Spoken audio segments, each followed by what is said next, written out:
போட்டு இப்போ என்ன கணக்கு கொடுத்துருக்காங்க பார்ப்போம். A person travels x distance with velocity v1 and then x distance with velocity v2 in the same direction.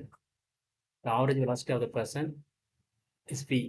Then the relation between v1 v2 will be அப்படின்னு சொல்லி கேட்டிருக்காங்க. சரிங்களா? இந்த டயக்ராம் பாருங்கள். டிஸ்டன்ஸ் சேம் தான்.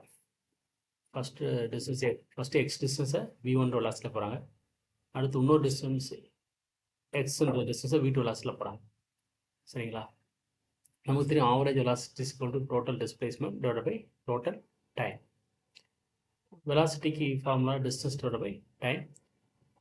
First case distance same, time வந்து வேறு வேறு. So v1 is equal to x by t1, velocity v2 is equal to x by t2 எழுதிருக்கேன். இதில் நம்ம என்ன செய்யலாம், time t1 is equal to x by v1 எழுதலாம், time t2 is equal to x by v2 எழுதலாம். velocity, average velocity, total displacement divided by total time. Total displacement வந்து x plus x divided by t1 plus t2. இப்போ தான் நம்ம t1 t2 கண்டுபிடிச்சோம். So இந்த t1 t2 value substitute பண்ணால் x வெளியில் எடுத்துருங்க. ஸோ இங்கே 1 by v1 கிடைக்கும் ப்ளஸ் 1 by v2 கிடைக்கும். அப்புறம் x xும் கேன்சல் ஆயிரும்.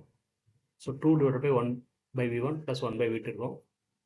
அவங்க என்ன கேட்டிருக்காங்க, relation between v1 and v2 தான் கேட்டிருக்காங்க. ஸோ ஆவரேஜ் வெலாசிட்டியை v அப்படின்னு எடுத்துருக்காங்க.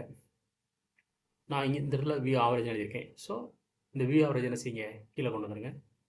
2 divided by ஆவரேஜ்னு வரும். ஸோ இந்த மொத்த டைமையும் அப்படியே இந்த சைடு கொண்டு வந்துருங்க.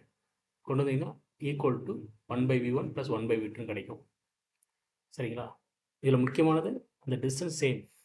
இந்த டிஸ்டன்ஸ் வந்து இந்த டிஸ்டன்ஸ் சேம் அப்படி எடுத்துருக்காங்க. டைம் தான் வேறு வேறு. சரிங்களா?